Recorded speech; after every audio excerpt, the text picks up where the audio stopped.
Hello student. तो आज हम लोग डिस्कस करेंगे डाइपोल मोमेंट। ये क्लास 11th का टॉपिक है हमारे पास में, डाइपोल मोमेंट केमिस्ट्री का। तो इसमें सबसे पहले हम लोग डाइपोल मोमेंट को डिस्कस करने से पहले हमको ये पता होना चाहिए कि डाइपोल क्या होता है। तो डाइपोल जैसे ही शब्द से ही हमको पता चल रहा है डाइपोल, यहाँ पे दो हमारे पास में पोल होंगे।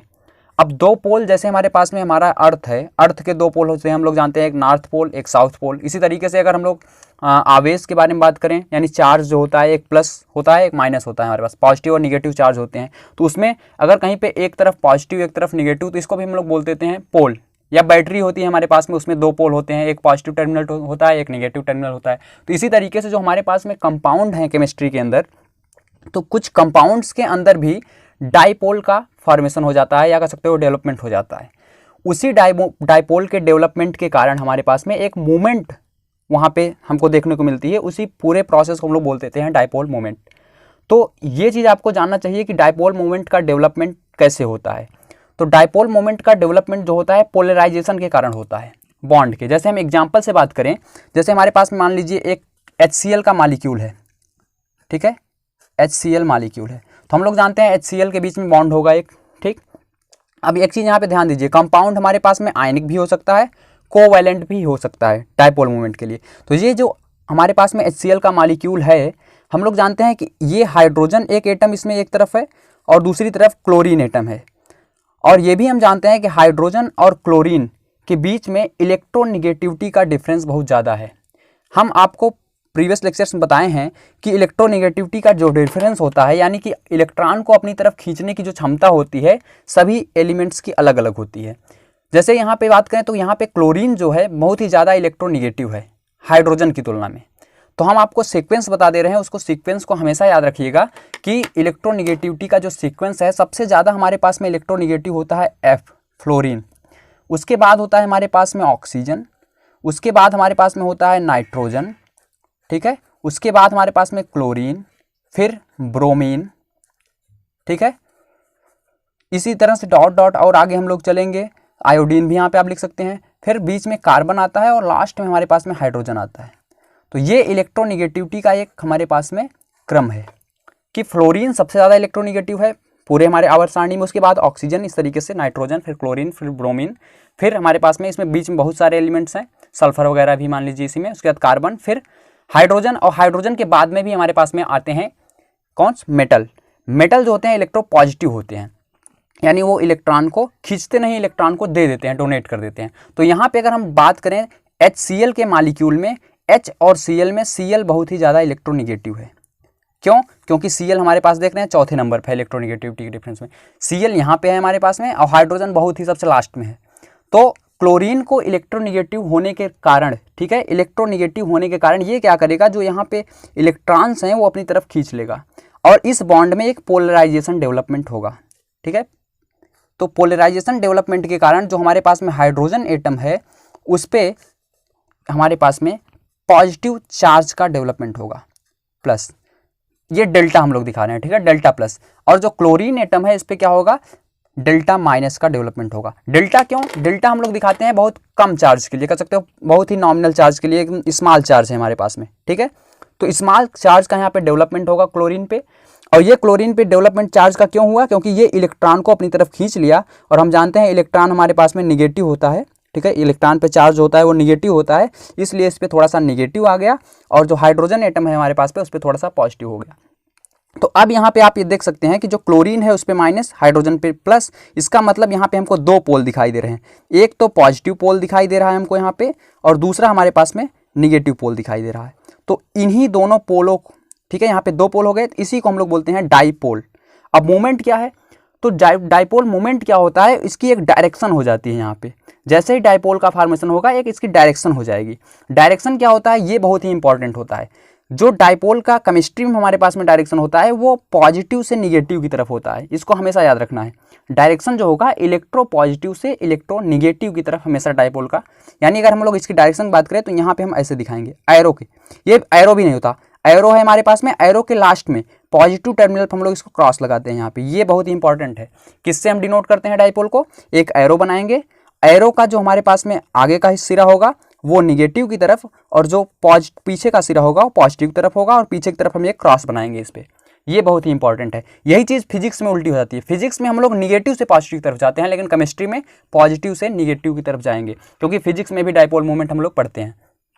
तो अब इसके बाद बात करते हैं कि आखिर इस डायपोल मोमेंट को हम लोग डिनोट किससे करते हैं।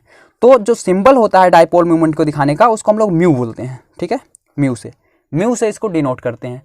अब म्यू से इसको डिनोट कर दिया हमने, तो म्यू को हम लोग फाइंड कैसे करेंगे किसी भी कंपाउंड में। तो इसके लिए एक फार्मूला होता है बहुत ही सिंपल सा, कि जो हमारे पास में मॉलिक्यूल दिया होगा आपको, उसके बीच कुछ ना कुछ डिस्टेंस होगी। दो मान लो ये मॉलिक्यूल है, इसमें जो हमारे पास में एटम्स हैं उसके बीच में डिस्टेंस, मान लो यहाँ से यहाँ की डिस्टेंस कितनी है, मान लो यहाँ से यहाँ की डिस्टेंस डी है हमारे पास में डिस्टेंस बीच की। और इस पर जो चार्ज है हम लोग देख रहे हैं डेल्टा प्लस है और डेल्टा माइनस है। तो इसी का हम लोग मल्टीप्लिकेशन कर देते हैं, प्रोडक्ट जो होता है चार्ज का और इनके बीच के डिस्टेंस का, उसी को हम लोग डायपोल मोमेंट के नाम से यहाँ पे कंसीडर करते हैं। तो ये हो जाएगा म्यू इक्वल टू हो जाएगा क्या, डेल्टा इंटू डी। डेल्टा क्या है, डेल्टा हमारे पास में चार्ज है और डी क्या है, डिस्टेंस है। चार्ज ये भी, क्योंकि दोनों इक्वल चार्ज हैं, इस पे प्लस है इस पे माइनस है, तो हम यहाँ पे साइन नहीं लेंगे, ठीक है। हम लोग केवल इसके मैग्नीट्यूड को लेंगे, इसको ध्यान देना। अब आगे बात करते हैं, ये म्यू जो हमारे पास में है, ये हमेशा इसका जो, अब हम लोग इसकी जो हमारे पास यूनिट होती है उसके बारे में बात कर लेते हैं कि यूनिट क्या होती है आखिर इस म्यू की। तो जो यूनिट होती है हमारे पास में, अगर हम लोग कॉमन देखें कि ये हमारे पास में चार्ज है, चार्ज की यूनिट हम लोग जानते हैं क्या होता है, कूलम होता है, ठीक, एसआई में। और डिस्टेंस की यूनिट क्या होती है, मीटर होती है। तो ये एसआई में अगर बात करें, एसआई सिस्टम में, तो एसआई सिस्टम में म्यू की जो हमारे पास में यूनिट आएगी वो आएगी क्या, कूलम मीटर। तो कूलम मीटर तो इसको एसआई में, ये एसआई में है, ध्यान है, ठीक है। इंटरनेशनल सिस्टम में ये इसकी यूनिट है। लेकिन इसका जो कॉमन यूनिट बहुत ही ज़्यादा प्रचलित है, उसको हम लोग डिवाइस से, डी से डिनोट करते हैं। तो जो यूनिट होती है इसकी बहुत ही ज़्यादा इंपॉर्टेंट है। यूनिट जो इसकी होती है वो क्या होती है, डिवाई, ठीक। तो डिवाई होती है इसकी यूनिट, इसको हम लोग कैपिटल डी से रिप्रेजेंट करते हैं, कैपिटल डी से इसको रिप्रेजेंट करते हैं। तो अब आपके दिमाग में ये आएगा कि आखिर डिवाई को हम लोग अगर कन्वर्ट करना हो किसमें, कूलम मीटर में, तो कैसे कन्वर्ट करेंगे, क्योंकि इस पे सवाल आते हैं, इसलिए थोड़ा सा हमको यहाँ पे रुकना होगा। और सवाल में बच्चे बार बार यही कंफ्यूज हो जाते हैं कि आखिर इसका यूनिट जो है सेंटीमीटर, सॉरी कूलम मीटर है, या हमारे पास में ESU, कभी कभी ESU सेंटीमीटर में देता है। ESU क्या होता है हमारे पास में, जैसे CGS सिस्टम में। अब यहीं आप इसको अच्छे से समझिए, क्योंकि अगर आपको यूनिट वगैरह सही से नहीं आते होंगे तो सवाल का जो हमारे पास में आंसर है वो गलत आ जाएगा, ठीक। तो इसको थोड़ा सा अच्छे से समझिए, इसमें हम लोग थोड़ा सा टाइम भले लगेगा लेकिन अच्छे से समझिए इसको। तो देखिए आगे चलते हैं। अगर हम लोग बात करें CGS सिस्टम में, तो CGS जो सिस्टम है हमारे पास में, उसमें इसकी यूनिट क्या होती है, म्यू की। तो उसमें क्या हो जाएगा, म्यू इक्वल टू हम लोग समझ रहे हैं डेल्टा इंटू डी। डेल्टा क्या है, चार्ज, डी डिस्टेंस है बीच का। तो CGS सिस्टम में ये हो जाएगा हमारे पास में चार्ज का जो मात्रक होता है, हमारे पास में यूनिट होती है, वो होती है ESU। क्या होता है, ESU, ठीक। तो इसको हम लोग बोलते हैं इलेक्ट्रोस्टैटिक यूनिट। और डिस्प्लेसमेंट का जो यूनिट होती है वो सेंटीमीटर होती है। तो यहाँ पे हमको एक और म्यू की वैल्यू हमको मिल जाएगी कि म्यू की जो हमारे पास में यूनिट हो जाएगी CGS सिस्टम में, वो हो जाएगी क्या, ESU सेंटीमीटर। तो म्यू की हमको SI में अगर पूछा जाए क्या यूनिट होती है, तो कूलम मीटर। और अगर हमसे CGS में पूछा जाता है, CGS में, तो CGS में इसकी यूनिट होती है ESU सेंटीमीटर, ठीक। अब आखिर ये बात आती है कि आखिर चार्ज, जैसे इलेक्ट्रॉन है, एक इलेक्ट्रॉन है हमारे पास में, ठीक। इलेक्ट्रॉन का चार्ज हम लोग जानते हैं कितना होता है, 1.6 × 10⁻⁹ होता है। क्या होता है, कूलम होता है, ध्यान देना।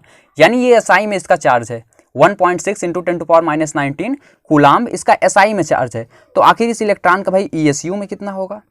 ESU छोटी इकाई होती है इससे, ठीक है, कूलम से छोटा होता है ये।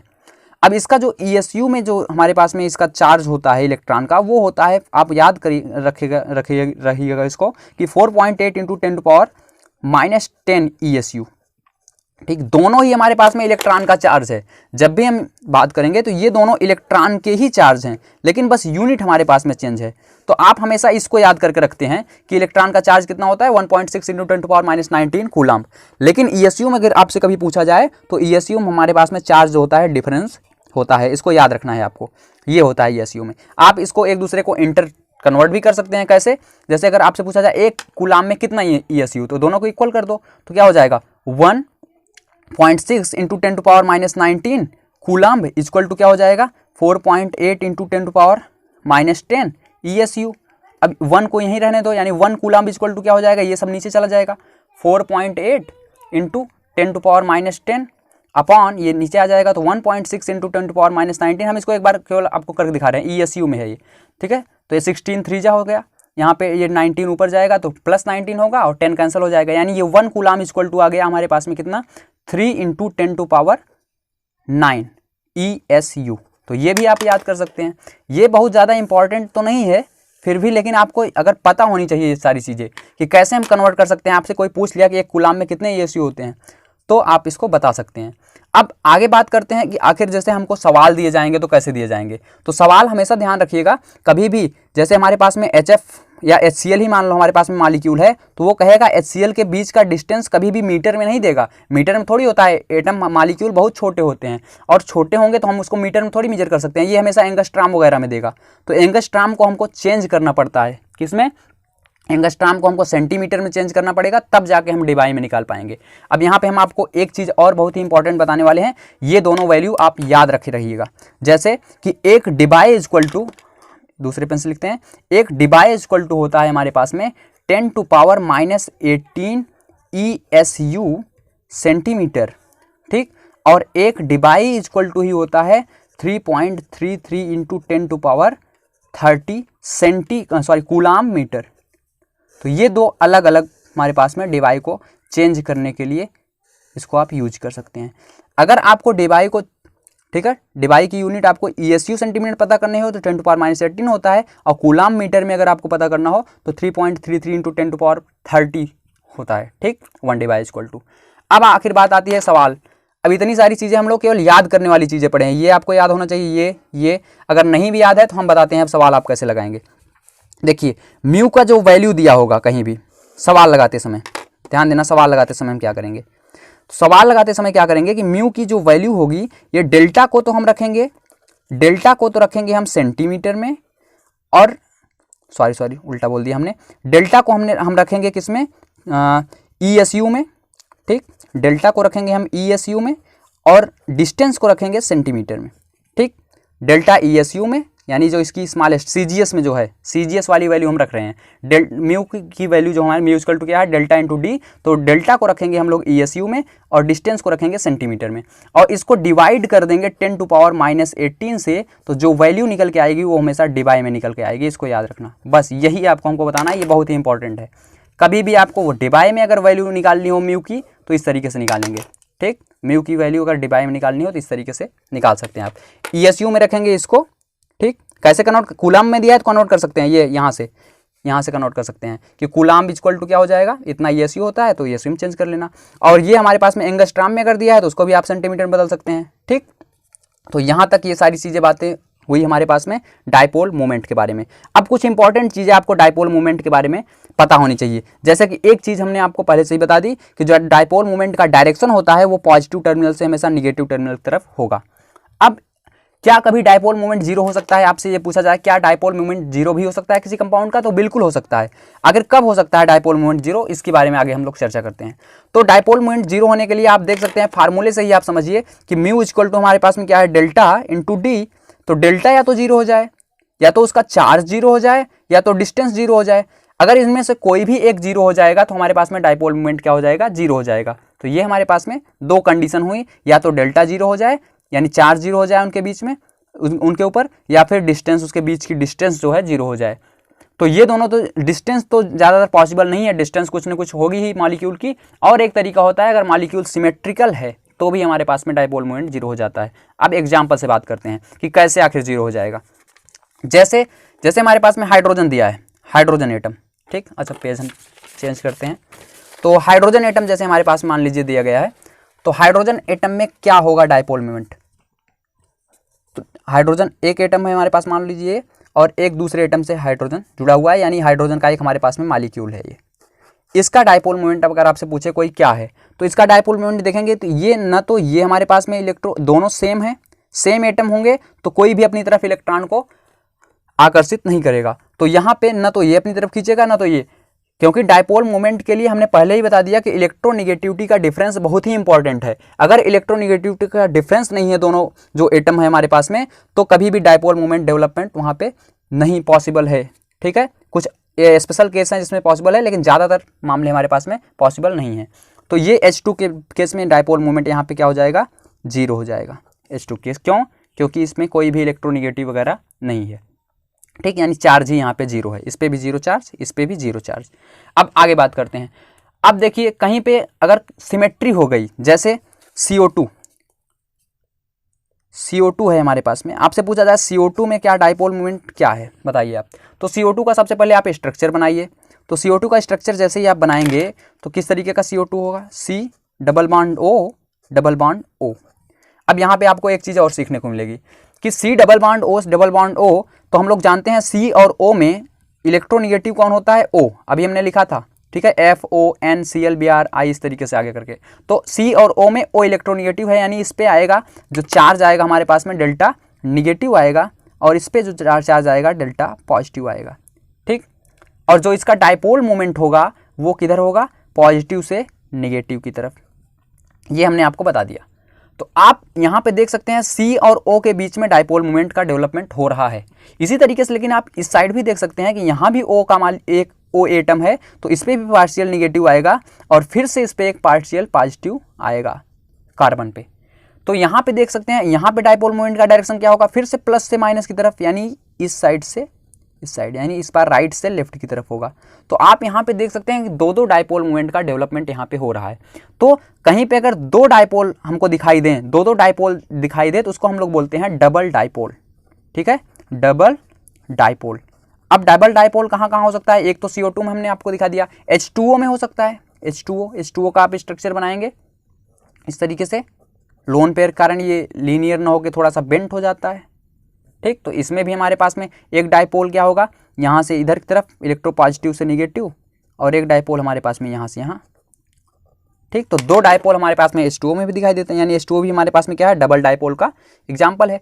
तो डबल डाइपोल और सिंगल डाइपोल में आपको डिफरेंस थोड़ा सा पता चल गया होगा। सिंगल डाइपोल जो हम पहले बात कर रहे थे, जैसे HF था, HCl था, ठीक है, ये सारे हमारे पास में, क्योंकि HCl में क्या था, एक ही तो था, और एक कभी अकेला होता है, तो उसको हम लोग बॉन्ड डाइपोल के नाम से भी जानते हैं, ध्यान देना, बॉन्ड डाइपोल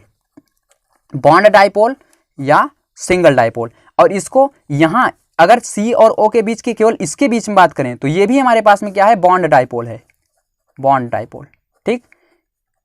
लेकिन अगर हमारे पास में पूरे मॉलिक्यूल की बात करें ओवरऑल, तो हमारे पास में डबल डाइपोल है, हमारे पास दो डाइपोल हैं। अब आखिर बात करते हैं कि क्या ये हमारे पास में कुछ क्या होता है, इसका डाइपोल मोमेंट कितना होगा। तो आप देखेंगे कि यहाँ से यहाँ डाइपोल मोमेंट कुछ है, लेकिन इक्वल इधर भी हमारे पास में डाइपोल मोमेंट है, यानी कुछ एक डाइपोल मोमेंट इधर डेवलप हो रहा है, दूसरा डाइपोल मोमेंट इधर हो रहा है। तो आखिर जब डबल डाइपोल मोमेंट होगा तब हम कैसे निकालेंगे, तो इसको निकालने का जो तरीका होता है वो होता है, हम लोग इसको वेक्टर सम कर देते हैं।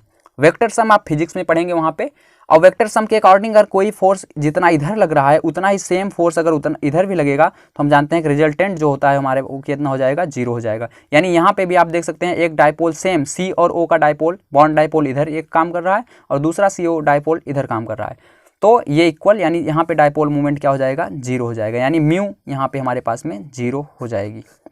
लेकिन H2O की बात करें तो H2O में ऐसा नहीं होगा। क्यों नहीं होगा ऐसा, क्योंकि ये हमारे पास में एक देख रहे हैं आप, एक की डायरेक्शन डाइपोल की इधर है और एक की डाइपोल की डायरेक्शन, यानी एक इस तरीके से डाइपोल है और एक इस तरीके से है, और इसका आप वेक्टर सम निकालेंगे, कुछ ना कुछ रिजल्टेंट जो है थोड़ा सा इधर से आएगा, यानी इसका जो है म्यू इक्वल टू जीरो नहीं होगा, ठीक, H2O के केस में। तो ये सारी चीज़ें थी, आपको पता होनी बहुत ही ज़्यादा इंपॉर्टेंट है।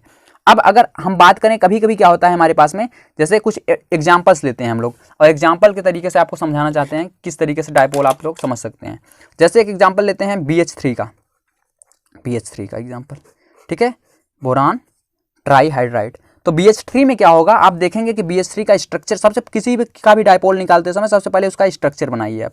तो स्ट्रक्चर बनाएंगे तो इस तरीके से इसका स्ट्रक्चर आएगा हमारे पास में, और स्ट्रक्चर बनाने के बाद अब इस पे देखिए किस पे प्लस आएगा, किस पे माइनस आएगा। तो आप देखेंगे कि बोरान और हाइड्रोजन में जो इलेक्ट्रोनिगेटिव है वो बोरान है, तो इस पे आएगा डेल्टा माइनस और इस पे आएगा डेल्टा प्लस। इसी तरीके से इस पे डेल्टा प्लस, इस पे डेल्टा माइनस, फिर से एक बार, और फिर से इस पे डेल्टा प्लस और इस पे डेल्टा माइनस।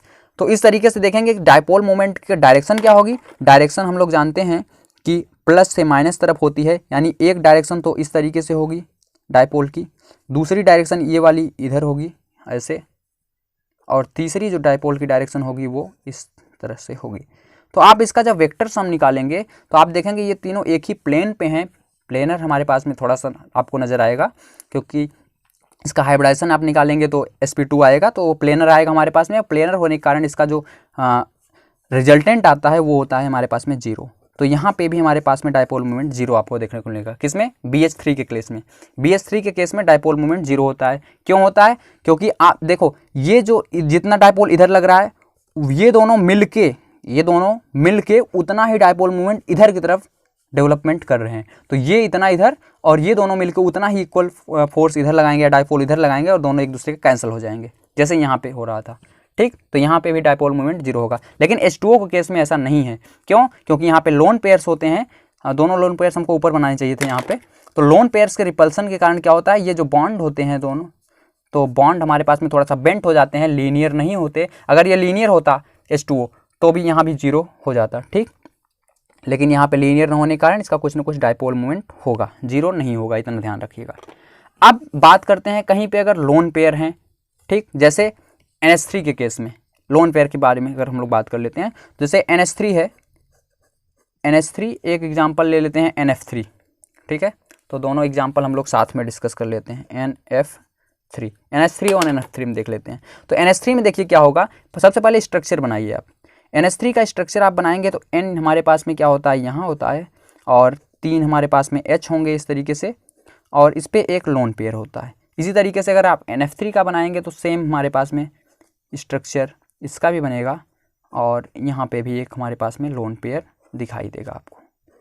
तो देखिए जो लोन पेयर होता है, कभी भी अगर यहाँ पे फिर से अगर हम बात करें N और H में इलेक्ट्रोनिगेटिव कौन है, नाइट्रोजन है, तो नाइट्रोजन पे क्या आएगा, डेल्टा निगेटिव आएगा। कितनी बार आएगा, 3 बार आएगा। ठीक है, डेल्टा निगेटिव 3 बार, क्योंकि 3 हाइड्रोजन है। इस पर डेल्टा पॉजिटिव, इस पर भी डेल्टा पॉजिटिव, इस पर भी डेल्टा पॉजिटिव, और इस पर कितना आएगा, 3 टाइम्स। हम यहाँ मल्टीप्लाई कर देते हैं, 3 टाइम्स डेल्टा निगेटिव। इसी तरीके से NF3 में, अब देखिए यहाँ पे थोड़ा सा इंपॉर्टेंट है, NF3 में क्या होगा कि NF3 में F ज़्यादा इलेक्ट्रोनिगेटिव है। F ज़्यादा इलेक्ट्रोनिगेटिव होने के कारण इस पे इस बार निगेटिव आएगा F पे, और इन पे जो है नाइट्रोजन पे क्या है, 3 हमारे पास में डेल्टा पॉजिटिव आएगा। तो अब डायरेक्शन की बात करें तो हम जानते हैं प्लस से माइनस तरफ, हमेशा प्लस से माइनस तरफ। तो इसमें कैसा होगा, देखो एक तो हमारे पास में इधर, एक ये हाइड्रोजन वाला इधर, और एक इस तरीके से। और लेकिन जो ओवरऑल डायपोल मोमेंट होता है, हमेशा अगर कहीं पे लोन पेयर है, ध्यान देना, डायपोल मोमेंट अगर लोन पेयर कहीं किसी कंपाउंड में हमको दिखाई देता है तो लोन पेयर की तरफ ही होता है। जो डायपोल मोमेंट होगा वो किधर होगा, इस साइड, ऐसे। इसमें भी क्या होगा, लोन पेयर है तो लोन पेयर इधर है तो इस साइड इसका डायपोल मोमेंट होगा। तो ओवरऑल डायपोल मोमेंट देखें तो 3 तो हमारे पास में यहाँ पे डेवलप हो रहा था, और एक लोन पेयर वाला, तो 3 ये और एक लोन पेयर वाला किधर, ऊपर की तरफ ही है ये भी। ठीक, तो ओवरऑल डायपोल मोमेंट देख रहे हो, ये सब आगे की तरफ जा रहा है, ये भी आगे की तरफ, ऊपर की तरफ, ये भी ऊपर की तरफ, और ये भी ऊपर की तरफ, यानी ओवरऑल सपोर्ट हो रहा है। तो डायपोल मोमेंट हमारे पास में बहुत ज़्यादा होगा यहाँ पे। लेकिन यहाँ पे बात करें तो एक तो लोन पेयर वाला डायपोल मोमेंट तो ऊपर की तरफ जा रहा है, लेकिन यहाँ पे प्लस से माइनस करेंगे तो N से F की तरफ आएगा। क्यों? क्योंकि इसमें इलेक्ट्रोनिगेटिव हमारे पास में F था। तो ये एक तो इस साइड हो जाएगा, दूसरा इधर और तीसरा इधर।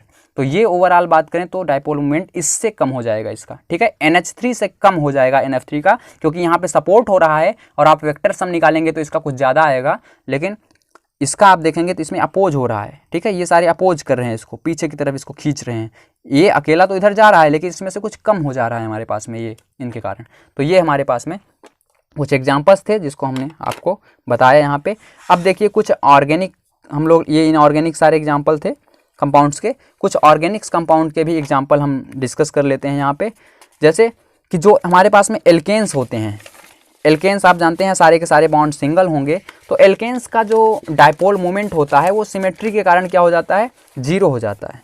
अभी हमने बताया था जब कोई भी कंपाउंड सिमेट्रिक होगा तो उसका डायपोल मोमेंट क्या हो जाएगा, 0 हो जाएगा। जैसे आप बात करते हैं, हम बता देते हैं, जैसे CH4 है, तो CH4 आप लोग जानते हैं स्ट्रक्चर बनाएंगे C का इस तरीके से, डायपोल मोमेंट होगा, लेकिन नेट जो पूरा मॉलिक्यूल का होगा वो डायपोल मोमेंट हमारे पास में क्या हो जाएगा, 0 हो जाएगा। जैसे C और H में आप देखेंगे तो कौन इलेक्ट्रोनिगेटिव है, हम लोग जानते हैं H प्लस के रूप में यहाँ से निकलता है, तो यानी इस पर डेल्टा प्लस आएगा, इस पर 4 टाइम डेल्टा माइनस आएगा, 4 टाइम C पे। ठीक है, और इस पर भी डेल्टा प्लस, सब H पे डेल्टा प्लस आएगा, और कार्बन पे हमारे पास में डेल्टा माइनस। तो हम देखते हैं कि डायपोल मोमेंट का जो डेवलपमेंट होता है वो प्लस से माइनस तरफ, यानी ओवरऑल ऐसा होगा, एक इधर, एक इस साइड, एक इस तरफ, एक इस तरफ।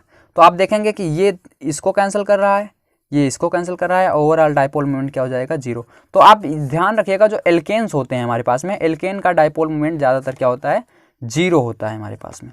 ठीक, तो बात करें एल्कीन की। अब एल्कीन जो होते हैं हमारे, किसी का भी ले सकते हैं, ये हमने मेथेन का एग्जांपल लेके बताया, आप एथेन ले लीजिए। ठीक है, प्रोपेन, ब्यूटेन सब लगभग सिमेट्रिक होते हैं और सब का 0 आ जाएगा। आगे बात करते हैं एल्कीन्स की। तो एल्कीन्स में हमारे पास में 2 कंडीशन आपको देखने को मिलेंगे।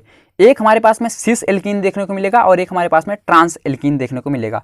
अब सबसे पहले सिस और ट्रांस, जिसको न पता हो थोड़ा सा आप देख लीजिए। वैसे सिस और ट्रांस हम लोग पढ़ते हैं आइसोमेरिज में, तो आइसोमेरिज में हम पढ़ाएंगे तो उसको एकदम अच्छी तरीके से क्लियर करेंगे। यहाँ पे आप थोड़ा सा देख लीजिए क्या होता है सिस, क्या होता है ट्रांस। जैसे कहीं पे मान लीजिए ये हमारे पास में एल्कीन है एक, ठीक, तो एल्कीन है, अगर हमारे पास में सेम ग्रुप सेम साइड होते हैं तो उसको हम लोग सिस बोलते हैं, और अगर सेम ग्रुप डिफरेंट साइड होते हैं तो उसको हम लोग ट्रांस बोलते हैं। ठीक, तो सिस और ट्रांस में क्या अंतर है कि सेम ग्रुप सेम साइड लिख सकते हो आप। यहाँ पे हम लिख देते हैं कि सिस इक्वल टू क्या होता है, यानी सेम ग्रुप सेम साइड। ठीक, लेकिन जो ट्रांस होता है हमारे पास में, ट्रांस का मतलब क्या होता है, सेम ग्रुप, ठीक है, अपोजिट साइड बोल सकते हो या डिफरेंट साइड होते हैं, अपोजिट साइड हम लिख देते हैं। ठीक, अपोजिट साइड। तो ये सिस और ट्रांस में डिफरेंस। जैसे यहाँ पे देखें, ये जो CH3 है हमारे पास में, CH3 क्या है, इस साइड है ऊपर की तरफ, और इधर भी CH3 ऊपर की तरफ। तो ओवरऑल क्या है हमारे पास में, सेम ग्रुप सेम साइड, यानी ये हमारे पास में सिस है, और ये देखेंगे तो एक CH3 इधर है और एक CH3 इधर है, तो ये क्या है हमारे पास में, ट्रांस। H को भी आप देख सकते हैं, H में देख रहे हैं एक H इधर, एक H इधर। ठीक है, तो अपोजिट साइड है इसलिए ट्रांस। इस यहाँ भी सेम H सेम साइड था इसलिए सिस हो गया।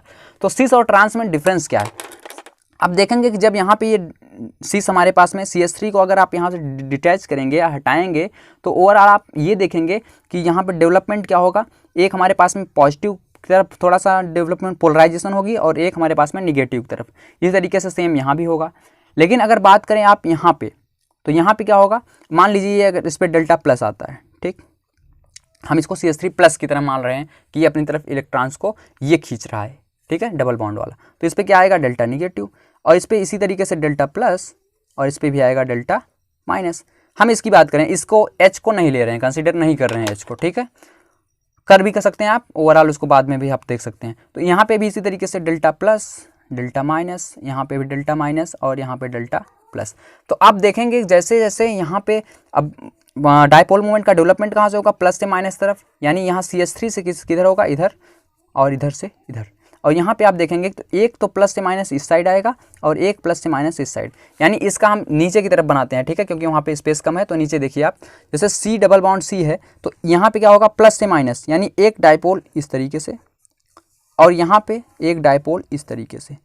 तो आप यहाँ पे 2 डायपोल ये देख रहे हैं, तो दोनों का जो जब हम लोग वेक्टर सम करेंगे तो कुछ ना कुछ रिजल्टेंट यहाँ पे निकल के आएगा, यानी म्यू इक्वल टू हमारे पास में कुछ ना कुछ होगा, 0 तो नहीं होगा, इतना कन्फर्म है, 0 नहीं होगा। लेकिन ट्रांस वाले की बात करें अगर आप, तो ट्रांस में क्या है देख रहे हैं, एक प्लस से माइनस, यानी CH3 से जब एक तो इधर आ रहा है हमारे पास में डायपोल, और दूसरा वाला क्या हो रहा है, ये देखो प्लस यहाँ है माइनस यहाँ, यानी दूसरा इसी के जस्ट अपोजिट इस तरीके से है। तो आप देख रहे हैं ये एक दूसरे के लीनियर है, यानी एकदम सीधे 180 पे हैं, और एक दूसरे को ये क्या कर देंगे, जितना फोर्स इधर से लग रहा है डायपोल उतना ही डायपोल इधर से है, यानी म्यू इक्वल टू यहाँ पे क्या हो जाएगा, रिजल्टेंट जो हमारा आएगा वो 0 आ जाएगा। तो ट्रांस के केस में क्या होता है, तो यहाँ पे देख सकते हैं ट्रांस में क्या हो गया, हमारे पास में 0 डायपोल हो गया, क्या हो गया, 0 डायपोल, और सिस में हमारे पास में 0 नहीं हुआ। लेकिन जरूरी नहीं है कि हमेशा ट्रांस हमारे पास में 0 हो जाए, कभी कभी ट्रांस में भी 0 नहीं होता, जैसे वो ग्रुप के ऊपर डिपेंड करता है। जैसे अगर हम बात करें, हम एक एग्जांपल लेते हैं आपको दूसरा, तो उससे बात को क्लियर करते हैं कि ट्रांस हमेशा 0 नहीं होता, ठीक। जैसे बात करते हैं यहाँ पे, कभी अगर मान लीजिए ट्रांस हमारे पास में कोई ग्रुप है, ये Cl मान लीजिए इस तरीके से लगा हुआ है कोई ग्रुप CH3, और यहाँ पे हम H को ले लें, तो ये देख रहे हैं आप, ठीक। तो ये हमारे पास में ट्रांस है, लेकिन ट्रांस होते हुए क्यों, क्योंकि सेम ग्रुप क्या है, डिफरेंट साइड हैं, तो ये ट्रांस है। तो लेकिन यहाँ पे देखें तो Cl और C में जो इलेक्ट्रोनिगेटिव है हमारे पास में, Cl है, इस पे माइनस चार्ज आएगा और C पे क्या आएगा, प्लस चार्ज आएगा, डेल्टा प्लस। इसी तरीके से यहाँ पे डेल्टा प्लस इस पे आएगा और डेल्टा माइनस इस पे आएगा। तो जब हम बात करेंगे डायपोल मोमेंट की इसके बीच में इस बॉन्ड डायपोल की, तो ये प्लस से माइनस इस तरफ जाएगा, और अगर बात करें हम इस वाले बॉन्ड डायपोल की तो ये प्लस से माइनस इस साइड जाएगा। यानी ओवरऑल जो डायपोल होगा एक तो इधर जा रहा था और दूसरा वाला भी पीछे के पीछे सपोर्ट कर रहा है, इसको सपोर्ट कर रहा है। तो यहाँ पे म्यू इक्वल टू 0 नहीं होगा। तो देख सकते हैं आप ट्रांस में भी 0 नहीं है। तो ज़रूरी नहीं है कि ट्रांस 0 हो, वो डिपेंड करेगा ग्रुप कैसा है। ग्रुप सेम है तो बिल्कुल 0 होगा, ये आप याद रखेंगे हमेशा। अब डबल डायपोल हमने आपको बता दिया, ठीक है। ये सारे डायपोल्स के बारे में चीज़ें बता दी। कुछ हम बेंजीन से जुड़े हुए कंपाउंड्स का यहाँ पे बात कर लेते हैं। जैसे बेंजीन से जुड़ा कंपाउंड भी इसी तरीके से सेम है। मान लो हम बेंजीन ग्रुप इस तरीके से बेंजीन बनाते हैं और यहाँ पे एक ग्रुप जोड़ दें, यहाँ क्लोरीन जोड़ दें, यहाँ पे भी क्लोरीन जोड़ दें, तो क्या होगा, इसके बीच में बोलेंगे यहाँ पे C है, यहाँ पे Cl, यहाँ C, यहाँ Cl। तो आप देखेंगे C और Cl में Cl इलेक्ट्रोनिगेटिव होता है, इस पे आएगा डेल्टा माइनस और इस पे आएगा डेल्टा प्लस, इस पे भी आएगा डेल्टा माइनस और इस पे आएगा डेल्टा प्लस।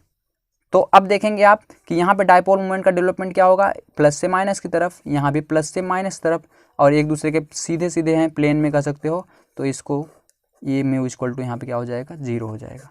तो कभी आपसे इस तरीके से डाइक्लोरोबेंजीन में अगर आपसे पूछा जाए तो इस तरीके से ये 0 हो जाएगा। लेकिन ध्यान देने वाली बात है कि ये एक दूसरे के अपोजिट होने चाहिए जस्ट, ठीक। अगर ऐसा है कहीं पे हमारे पास में, ये हमारे पास में पैरा था ना, पैरा डाइक्लोरो, और अगर हमारे पास में आर्थो हो जाए तो यहाँ पे 0 नहीं होगा। ध्यान देना, यहाँ पे 0 नहीं होगा। क्यों?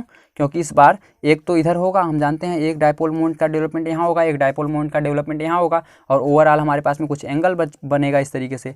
एंगल को हम लोग कॉस थीटा मान के उसको सॉल्व कर सकते हैं। मान लीजिए 60 डिग्री का है तो इसको सॉल्व कर सकते हैं हम लोग, ठीक।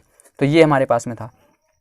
अगर आपसे कहीं पूछा जाए कि कहीं पे दे दिए, मान लो इस तरीके से बेंजीन ही है हमारे पास में, और बेंजीन पे इस तरीके से लगा दिया जाए, जैसे हम ग्रुप बनाते हैं एक कंपाउंड, जैसे मान लीजिए C है और CH इस तरीके से दे दिया जाए, तो इसमें आप देखेंगे कि इसमें क्या होगा आखिर डायपोल।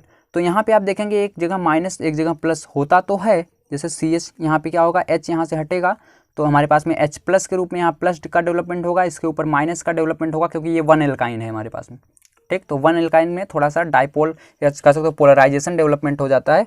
1 एल्काइन कैसा होता है यहीं पे बता देता हूँ मैं, इसको छोड़ रहा हूँ थोड़ा समय, क्योंकि 1 एल्काइन को आपको समझाता हूँ, फिर इस पर फिर मैं बैक आऊँगा, ठीक। तो 1 एल्काइन में क्या होता है, जैसे मान लो कहीं पे लिखा है CH ट्रिपल बॉन्ड CH, तो ये क्या है, एल्काइन है, एल्काइन है, ठीक।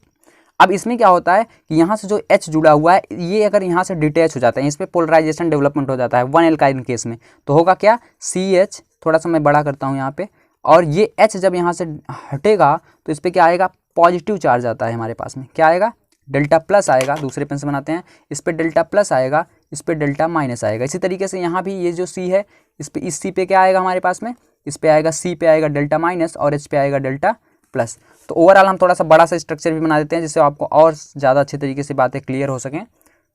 तो ये इस तरीके से है कुछ, ठीक। इस पे क्या आया हमारे पास में, डेल्टा माइनस, इस पे भी आया डेल्टा माइनस, लेकिन H पे क्या आएगा, डेल्टा प्लस, इस पे आएगा डेल्टा प्लस। तो ओवरऑल आप यहाँ पे देख सकते हैं इसके और इसके बीच में एक डायपोल डेवलपमेंट हो रहा है, और इसके और इसके बीच में भी डायपोल का डेवलपमेंट हो रहा है।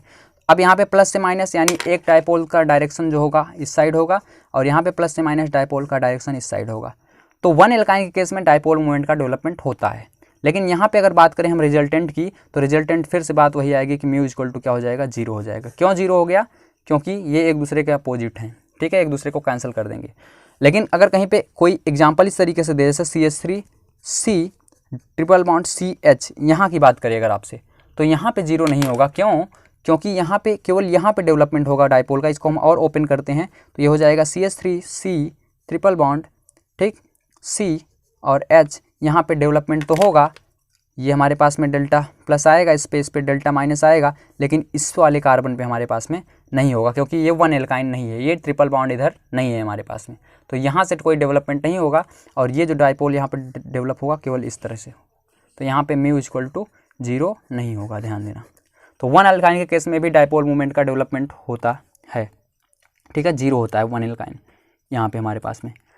तो अब हम लोग बात करते हैं, ये जो हम यहाँ इसको लेके आपको बातें बता रहे थे, तो यहाँ पे क्या होगा, जैसे बेंजीन है हमारे पास में, बेंजीन पे इस तरीके से यहाँ पे है, तो ये जो कार्बन है हमारे पास में, इसका हाइब्रिडाइजेशन निकालेंगे या तो कैसा आएगा, हाइब्रिडाइजेशन आएगा हमारे पास में इसका जो होगा निकाल लीजिए। एक हमारे पास में सिग्मा है, यहाँ पे भी सिग्मा और 2 पाई, तो 2 सिग्मा 2 पाई क्या होते हैं हमारे पास में, 2 सिग्मा 2 पाई होता है sp, और हाइब्रिडेशन आया sp, इसका मतलब ये कैसा होगा, प्लेनर होगा, यानी ये एक प्लेन पे हो गई, यहाँ पे भी वही कंडीशन होगी। तो ये प्लेनर होने के कारण इसका जो स्ट्रक्चर होता है ओवरऑल इस तरीके से हो जाता है, कैसा, ऐसा होगा, रुको मैं बताता हूँ। तो इसका स्ट्रक्चर जो ड्रा करेंगे हम, सी है ऐसे एच, सॉरी यहाँ पे एक सी हमको और बनाना पड़ेगा क्योंकि यहाँ पे एक सी और था, तो फिर से मैं इसको ड्रा करता हूँ यहाँ पे। तो इस तरीके से डबल सी थे, हम एक सी केवल बना दिया था। तो ये सी है हमारे पास में, और यहाँ पे ट्रिपल बॉन्ड सी और ये एच इस तरीके से, और यहाँ पे सी ट्रिपल बॉन्ड सी और सिंगल बॉन्ड एच, तो इस तरीके से है कुछ।